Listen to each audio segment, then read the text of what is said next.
Everybody, it's Jamie Starr for the New World News Network. Tonight, I opened up my browser, and I see down here, Breitbart editor loses his speaking slot and his book deal. So, it seems the liberals have accomplished what they wanted by canceling Milo's book deal, because we all know when it was first announced, they tried to boycott, protest it, and get it canceled.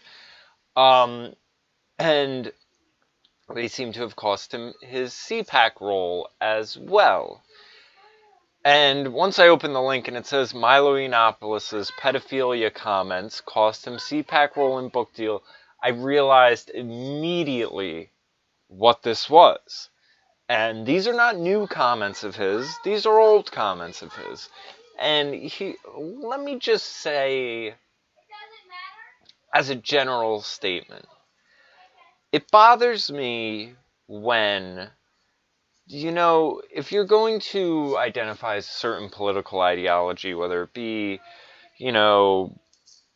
these, sort of traditional liberals, or now referring to themselves as kind of cultural libertarians, they're basically conservatives who are okay with abortion and are atheists as well. That's like how you can characterize them lately. The sort of Trump supporters that aren't conservatives, that category. Then there's, the alt-right, all of that and everything. But I get very worried when it's like this, everyone's got to fall in lockstep. Like, I'll show you part of the video that's the reason for this. And the comments underneath are like, why is Milo speaking at a conservative engagement?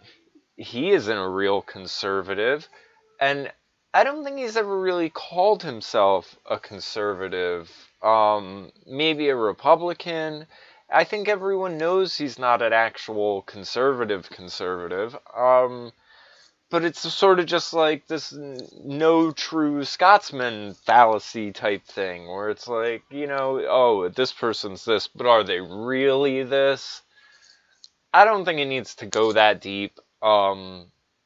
That's why, at different times I call myself a libertarian, I call myself a conservative. I think in some aspects I probably have some anarchist leanings.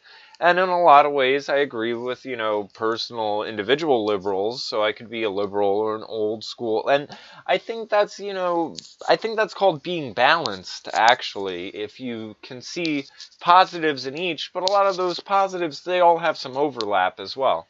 So anyway, back to Milo.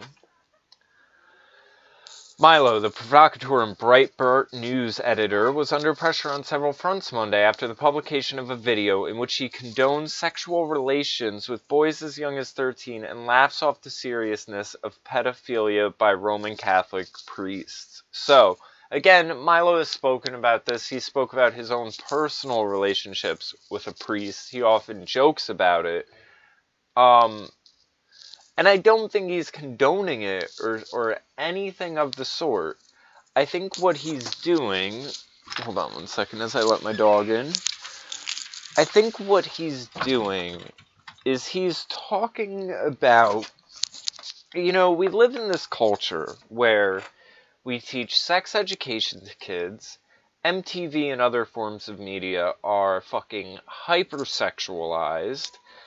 And then we get sort of weird and like pearl clutching when the children are hypersexualized.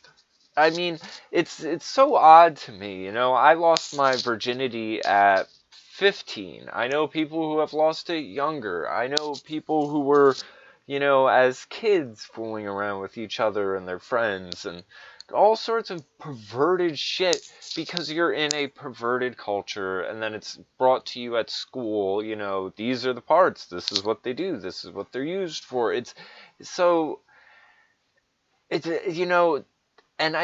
let's go to the clip. So, but I'm just putting that out there, that it's like, it boggles my mind where it's like by the time it gets to that point where, Milo's going to mention a 13-year-old boy coming on to a grown teacher, like, my honest response at that point is almost just like, duh. I mean, it shows from a conservative angle how much work there needs to be done and how we really need to clean up the culture, but duh. I mean, what'd you expect? And the other thing is, it's so amazing this, and yet when you see leftist news sources like Salon and others putting forth these romanticized pedophilia articles, like here I feel like, we can just go to the clip. Facts, Jews run most of the banks. Jews completely... Here's the other funny thing. Like Jack Buckby said in the interview last night, there's this weird thing going on where in order to make the appearance of Nazis and anti-Semites so they can sort of label the alt-right and everyone in the alt-right as that, it's funny, the alt-right, I would say, sort of has two segments. It has people who follow these sort of anti-Jew, nefarious, evil Jew conspiracy that they're secretly above everything, manipulating everything, and whatnot. And then I think you have the other half of the group that sort of sees, that they have free will, they make their own decisions, a lot of these things are voluntary. I've heard Tommy Sotomayor even make this argument about blacks being enslaved, where he said the ones that wanted to be slaves were the slaves. Because otherwise, you would have tried to leave and end up getting killed or some shit. Like, you wouldn't just have sat around to deal with that. So, I think there's this side where they see it and they're like, okay, well, yeah, the Jews own the media, they own the banks, this, and that. But, there's ways around it. Like, I involve myself with who I involve myself as much as I want to involve myself. And if they've got it worked out where they're able to, hold together their family and, everything like that, and to be all super powerful, and like, there's a level of admiration where it's like, they know what they're doing. They've got it figured out. They've got it so figured out, half you guys don't even know what's going on. And they try to make these two views of Jewish people into one, somehow, when they're completely opposites. So, like they did with Jack, where Jack's like, these people have incredible intelligence, they're very smart, they're like, that's anti-Semitic. They're going to do the same thing to Milo here, where Milo just states facts. Jews run the media, they run the banks. Yeah, they say it in their own publications. He doesn't say good or bad or whatever, he just states a fact. But, when it's... people take offense to facts. The alt-right people, the people who like me. Statistical facts, Jews run most of the banks. Jews completely dominate the media, vastly disproportionately represented in all of these professions. Men don't give a fuck. But we're talking about 1325, 1328. These things do happen perfectly consensually. Often, by the way, it's the women who suffer in these, because what normally happens in schools very often is it's an older woman with a younger boy, and the boy is the predator in that situation. The boy is like, let's see if I can fuck the gym teacher, or let's see if I can fuck the hot maths teacher, and he does. The women fall in love with these nubile young men, these athletic young boys in their prime. And end up having their lives destroyed. They end up having to move schools, move the country, whatever.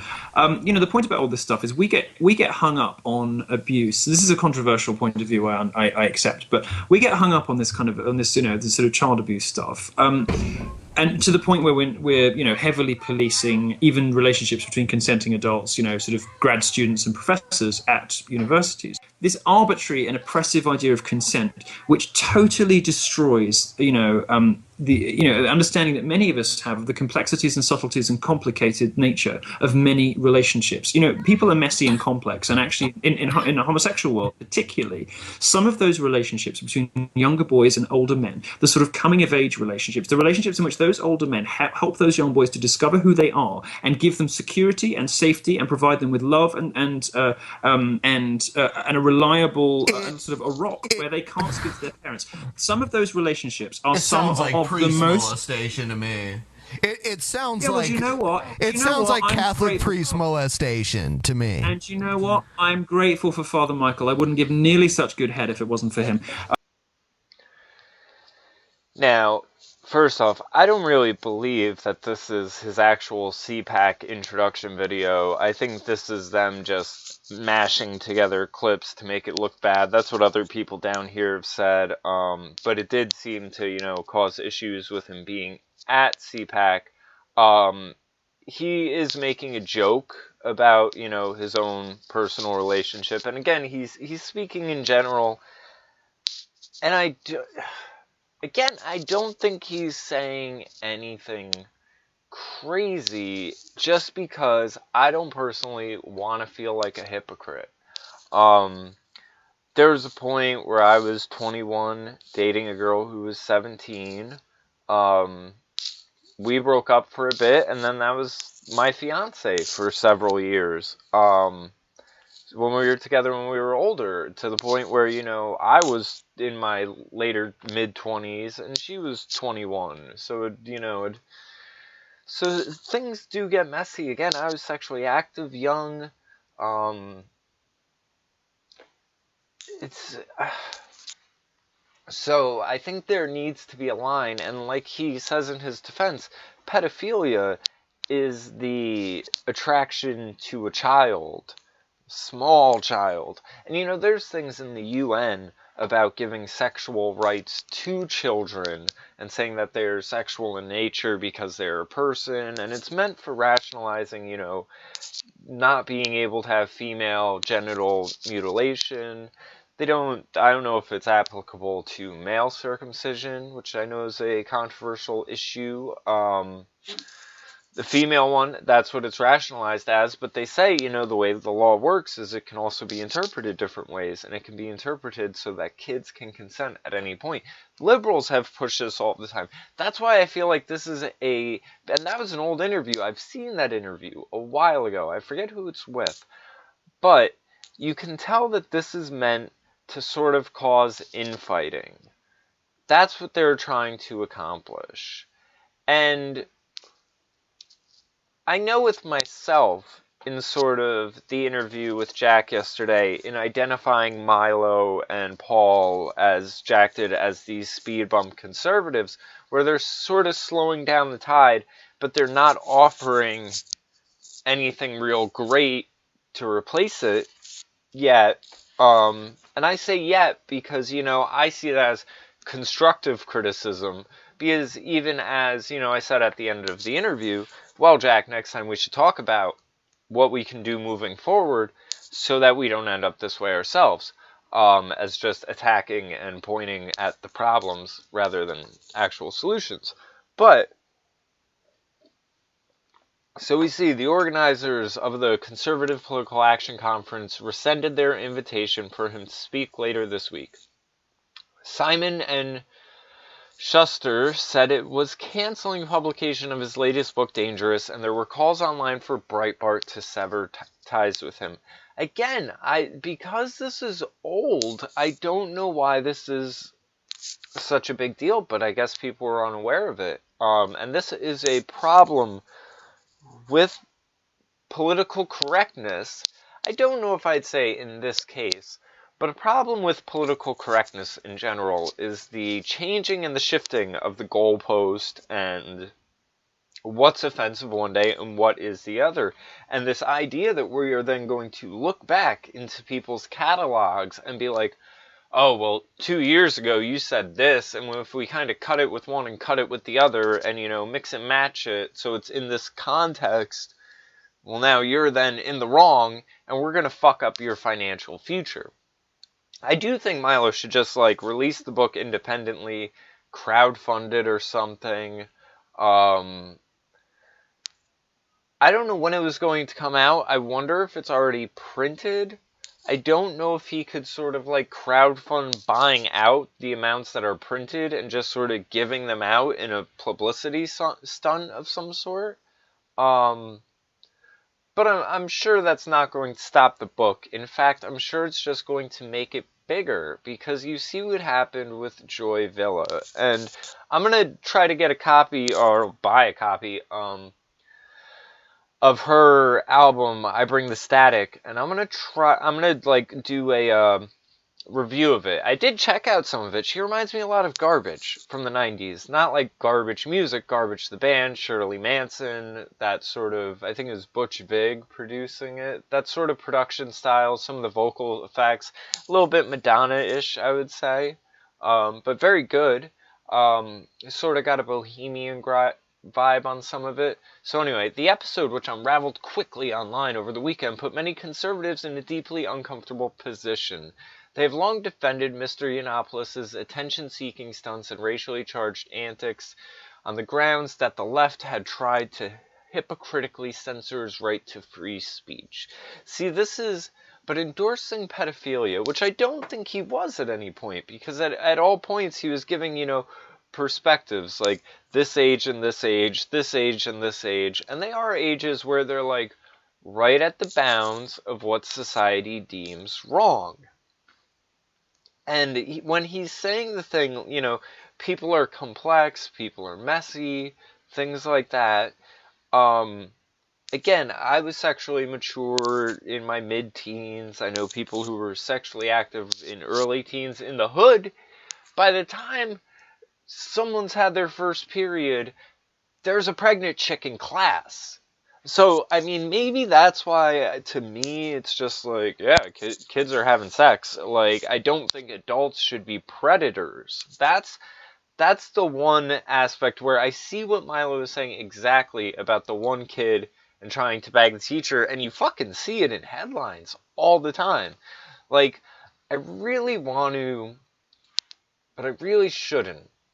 I really want to do a video on my exes that are teachers and some of the things, and I would, conceal their identities for the most part, but people who know me, I don't know if anyone who really knows me watches this, but anyway, I wouldn't want to blow up their spot, but I would just show you the way they put themselves forth, and it's in such a way where it's like there's always this sort of creepy Mrs. Robinson, like, I don't just want to be a teacher, I want to be the sexy teacher.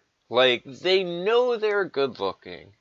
So there's this sort of, and maybe that's the reason we sell, like, slutty versions of everything on Halloween. So that they can, like, get this idea in their head that all of these jobs can be seen in this sort of, ooh, you look good. When it's like, you're around fucking kids all day. You shouldn't give a shit what you look like.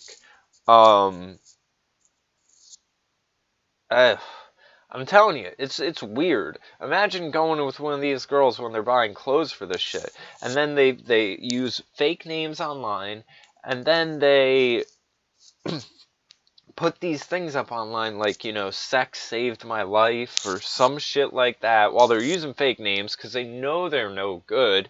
And they don't want anyone to know how no good they are because they're the ones raising everyone's kids. They're all batshit. So and all the ones I've been around are elementary ed, and they're like this. So I can't even imagine one of these ones that are like, I want to be around teenagers, and then having these kids that are, like about to sign up for the military and shit, trying to kick game to them. Women are fucked up. Anyway. But endorsing pedophilia, which I said I don't think he is, it seemed was more than they could tolerate. The Board of American Conservative Union, which includes veterans of the conservative movement like Grover Norquist and Morton Blackwell, made the decision to revoke Mr. Yiannopoulos' speaking slot and condemn his comments on Monday. We initially extended the invitation knowing that the free speech issue on college campuses is a battlefield where we need to brave conservative standard bearers, Matt Schlapp, the chairman of the American Conservative Union, said in a written statement. Regarding Mr. Yiannopoulos' comments, Mr. Schlapp called them disturbing and said his explanation of them was insufficient. Mr. Yiannopoulos is a marquee contributor to Breitbart News, where he serves as senior editor and has amassed a fan base for his stunts and often outrageous statements, but by the Monday afternoon, his future at the website was hoidily being debated by top management. One Breitbart journalist, who requested anonymity to describe private deliberations, described divisions in the newsroom over whether Mr. Yiannopoulos could stay on. There is some consensus among staff members that his remarks were more extreme than his usual speech, the journalist said, and executives were discussing by telephone whether his apology was enough to preserve his position at the site. A Breitbart representative declined to comment. After the video leaked on Twitter, a conservative group called the Reagan Battalion, Mr. Yiannopoulos denied that he had ever condoned child sexual abuse, noting that he was a victim himself as he blamed his British sarcasm and deceptive editing for leading to a misunderstanding. yes, that video, well, first off, I think tells you what he's talking about. Again, he's talking about teenagers and adults. He's talking about these incidences I see in headlines every other week of some high school teacher that's, fresh into school, 25, 26, getting with the teenager. I'm sure it happens and what Milo is describing, here's the thing that these people don't understand. I think what he's talking about in terms of with the gay community is a kid who can't come out at school, can't come out to his parents, he has to have it hidden, and he ends up finding an older man that he can confide this in, hooks up with, and so on and so forth. So, it's like, you want to put it forth then, would the liberals then sort of see this and see that it's, not as like cut and dry as we'd all like to say, and say that this is one of those messy, complex errors, and I think people would just like to ignore that it happens because, you feel sympathy, like, okay, maybe this is the only person you can come out to, whatever. That's what Milo's talking about with himself. How there was a priest, and, he came on to them, and the whole bit, with himself, and when he says that, this happened to me, I assume it's going on elsewhere too, but, it's so stupid. I hate the ideas that someone can make remarks, have a context to them, like, because at no point do I think he's, endorsing it necessarily, that he's saying this is good. I think he's acknowledging it, that it happens, that this goes on, and that, we don't talk about it. We just have this sort of, because look at what's happening. Look at what's happening just for him bringing this shit up.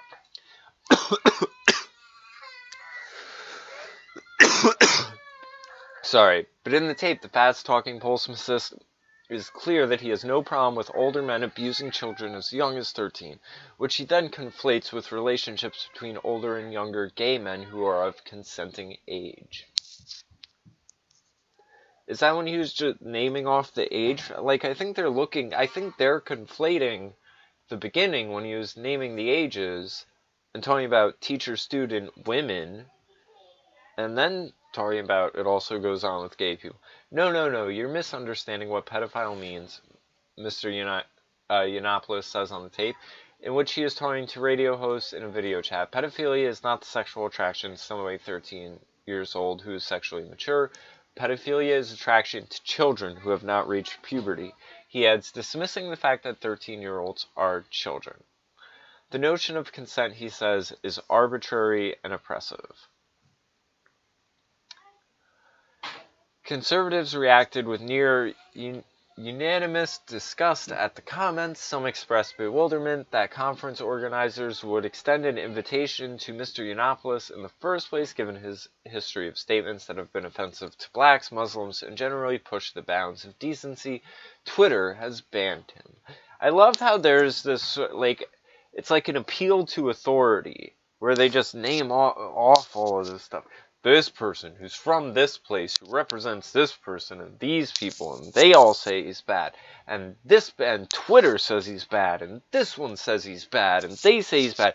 So now you better think he's bad, because everyone else thinks he's bad. Colossal misjudgment, Rich Lowry, editor of National Review, wrote on Twitter, now CPAC has put itself in the role of censor, and for what? Some clicks and headlines? I kind of agree with that. I think when they do this, they're only making him bigger. Guy Benson, the writer and radio host, who also happens to be gay, wrote on Twitter that Mr. Yiannopoulos seemed to have been designed in a laboratory in order to perpetuate some of the ugliest stereotypes about gays and conservatives. Michael M. Grinbaum and Michael Paulson contributed, reporting from New York. Yeah, so I guess the book deal is canceled.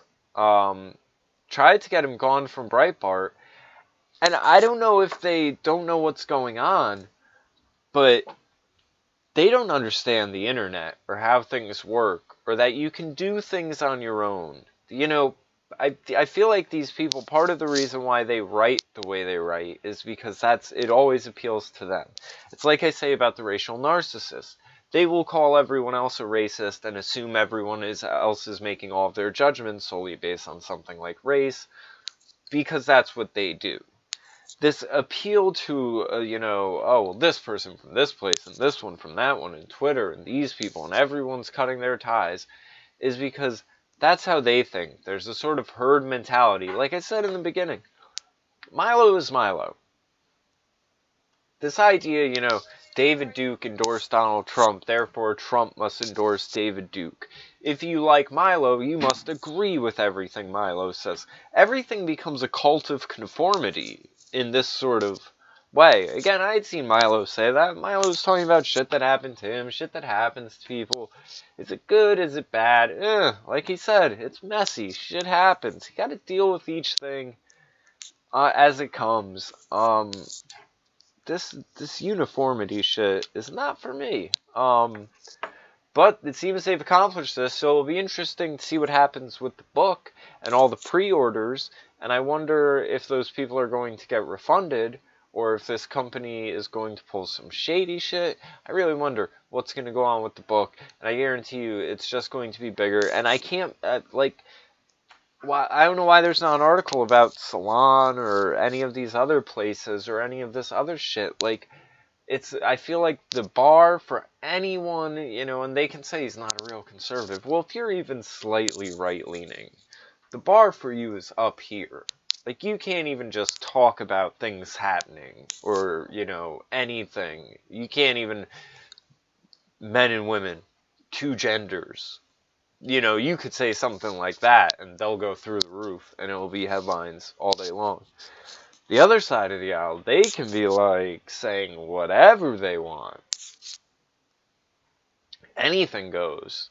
You can have that show on TV with that kid having the fucking clamp thing in his mouth, like a little ass kid wearing some bondage shit. And no one says anything about that except conservatives. I just don't get it. So anyway, that's the news on Milo tonight, guys. Have a good one.